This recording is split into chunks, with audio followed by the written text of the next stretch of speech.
kid's mom packed him beef jerky in his lunch every single Friday. One morning, she throws some beef jerky in a Ziploc bag for him. Pretty normal. Well, he's sitting down for lunch and one of his friends knows he has beef jerky. His friend asks, "Hey man, can I get you beef jerky today?" "Sure bro, here." He trades the beef jerky for a bag of chips. Now he's sitting there eating his chips while his buddy is munching on the beef jerky. He's scarfing it down. That's when his mom texts him. The text says, "Do not eat the beef jerky. I accidentally put dog food in the bag." Oh God, no. Now he's taking a look at his friend who's eating this and he's like, "Yeah, that looks like dog treats." At first he's like, "I'm not gonna say anything," but that's his friend. He has to, so he does. "Hey, bro, my mom just texted me. She accidentally packed me dog treats." "You're eating dog food?" "What? What do you mean?" "They're not bad, man. I'm gonna keep eating them." All right, bro. Kid just keeps eating the dog food. He liked him so much, he even asked this kid to have his mom pack him the same stuff for the next Friday. That kid is nuts. This kid's dad owned a self-storage facility. Those places that have tons of those storage units that look like garages. Well, one summer, this kid asks his dad, "Dad, can I please use one of the storage units as a hangout place for my friends?" His dad said, "Okay, son, you can use one unit." So every Saturday, this kid would go, unlock the unit, and he would bring a bunch of stuff there. Him and his friends dragged in an old couch, a TV, a mini fridge, a folding table, a carpet. They had an extension cord. They were playing Xbox. At first, it was just 4 of them. This is awesome, right, guys? Then somebody else. Pretty soon, every afternoon, there was like 20 middle schoolers hanging out at this storage unit. It was like the world's smallest clubhouse, but it was awesome. There were rules. There was snacks and drinks in the fridge. Their very own secret headquarters. The funniest part, all these kids' parents thought they were just hanging out at somebody's house. This went on for the entire summer. Then one afternoon, one of these kids' moms has her pick him up at this place. She gets there and she's like, "This isn't somebody's house." But then she sees a bunch of bikes out front, so she goes inside. She looks around. She starts hearing a noise. What is this? She knocks on the unit door where the noise is coming from. They open it, and she sees like 15 guys playing Xbox inside. "What's going on here? Oh no!" And instead of being a cool mom, she was super mad. Threatened to call the police.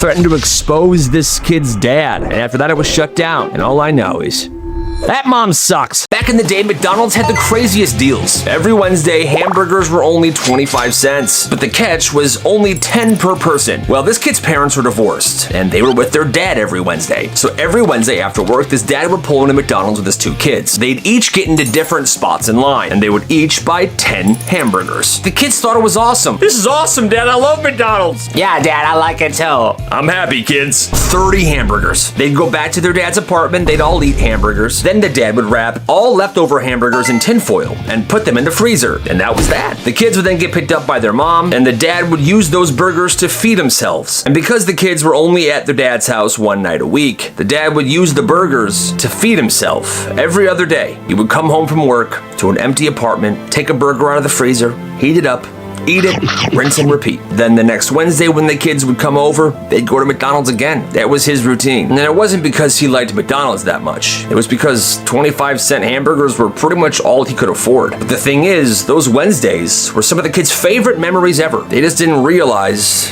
their dad was eating them every single day because he was broke. This family had no air conditioning, and they owned one fan. There were 3 kids, 4 bedrooms, parents, and 1 for each kid. And every night, the fan would rotate rooms. Monday, it was in one room, Tuesday, the next room, Thursday, the next room, and so on. After it rotated through all rooms, it would start over. And this was not negotiable. These are the rules, kids. Now imagine it's 100 degrees outside. You finally crawl into bed, and then you remember, oh crap, it's not my night for the fan. You would lay there, sweating, listening to the fan going in your siblings' room. Sure, they complained, but they all dealt with it because that's just the way things were. It's another story. The family couldn't afford another fan, so they all just dealt with it. Hey, you gotta do what you gotta do. This kid went over to his friend's house for the first time, and everything seemed completely normal at first. They played video games, had snacks, had dinner, then everyone was watching TV together in the living room. They're watching some action movie. And then a few minutes in, one of the characters makes the dumbest decision imaginable. Without saying a word, the dad reaches to the side of the couch, grabs what looks like a giant brick, and he just chucks it at the TV. Yeah, idiot! Kid almost has a heart attack. What? But the thing is, it wasn't a real brick. It It was styrofoam. It bounced right off the screen and landed on the carpet. Everyone just kept watching the movie. A few minutes later, another character does something stupid. The mom. Oh, come on! You see, the family had a whole stack of these styrofoam bricks on the sides of each seat in the living room. They were there specifically for throwing them at the TV whenever somebody got mad at what was happening there. This kid thought it was the funniest thing ever. So the next weekend, he's home with his family and they're watching TV and something dumb happens. He doesn't have a brick, so he grabs this pillow and he throws it at the TV.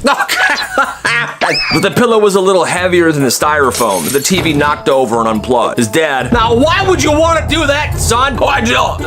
He just said sorry. He said it was too much work to explain himself, but he did say he loved going over to that friend's house. This teacher was brutal for this. If you misbehaved in class, or didn't do your homework, or just got in trouble, you had to erase the whiteboard with your clothes. One afternoon, she calls on this kid to answer a question, but he wasn't listening. Billy!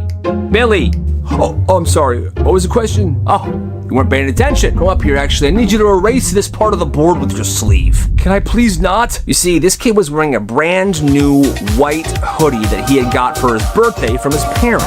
It was expensive, but she did not care. Now! The kid hesitated for a second, but then he went up there with his sleeve and...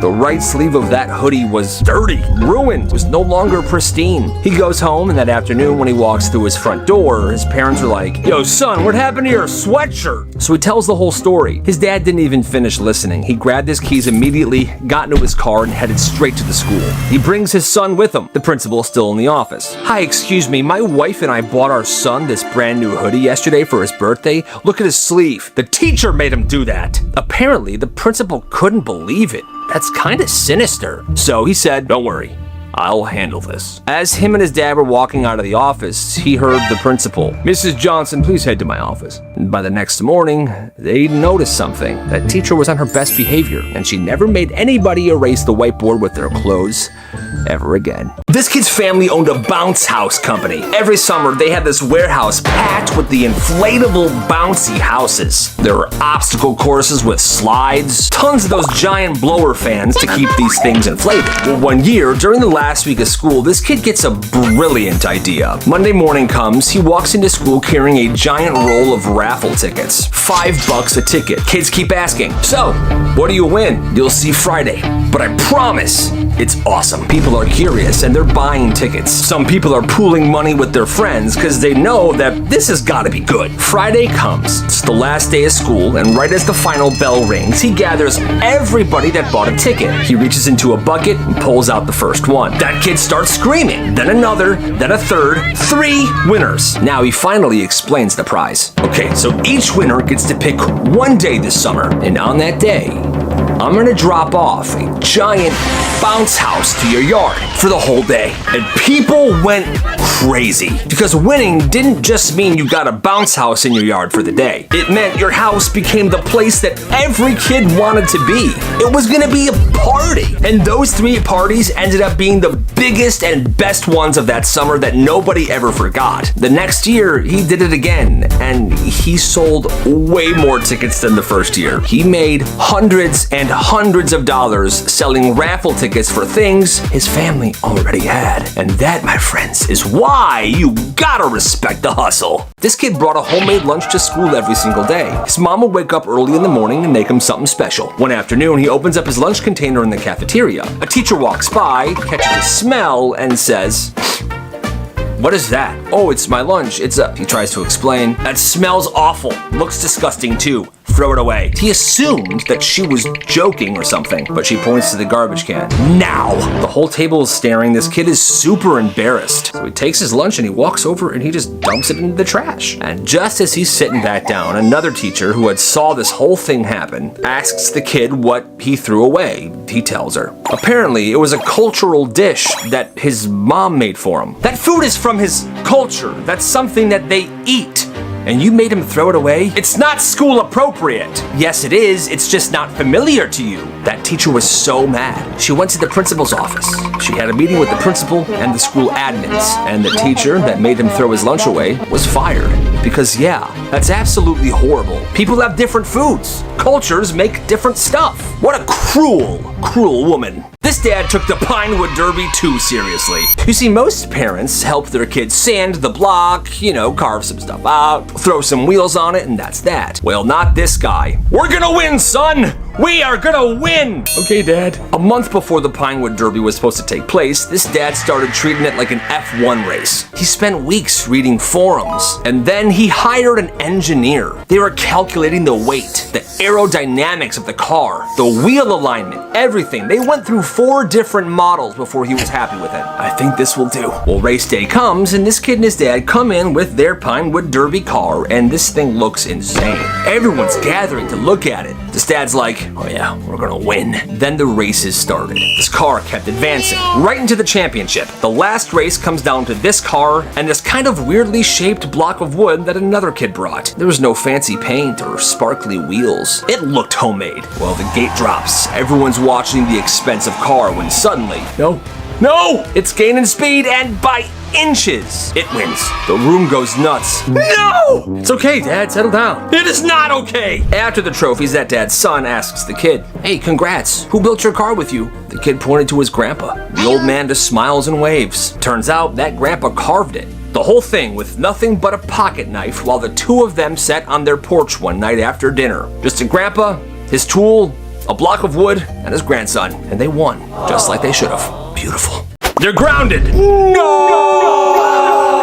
This kid's mom had the strictest grounding rules I've ever heard. When he got grounded, the only place he was allowed to be was his bedroom. She brought every meal upstairs. He had his own bathroom in his room. Unless he was leaving for school, he wasn't stepping a foot outside of his bedroom. Now here's the thing, his best friend lived right next door. Like their bedroom windows were 20 feet apart. Well, this kid got grounded a lot. And the first few times, they would yell to each other through the window, but his mom didn't like that. Hey, you better not be talking to your buddy! Well, one day, this kid snuck into the garage when he was grounded, came back to his room with some rope, a couple old skateboard wheels, and a basket. And by dinner, him and his best friend had secretly built a pulley system, going from his window to the other one. Now, when he's grounded, his best buddy is just sending him things to make the grounding easier. They also had walkie-talkies. Bro, how you doing? I'm sending over a slice of pizza. Oh, thanks, man. Nice. He would send over comic books, trading cards. One time he asked his buddy, hey, can you put your cat in the basket and send it over here? I could use a feline friend right now. No! Okay, that's fair. And his mom was getting angry because she's like, he's almost enjoying being grounded. But there was a tree right in front of this pulley system, so when the mom was in the front yard, she couldn't see it. His mom never stopped being that intense. But when he turned 18, he moved out with his best friend. They got an apartment, and they were living the life. That's awesome.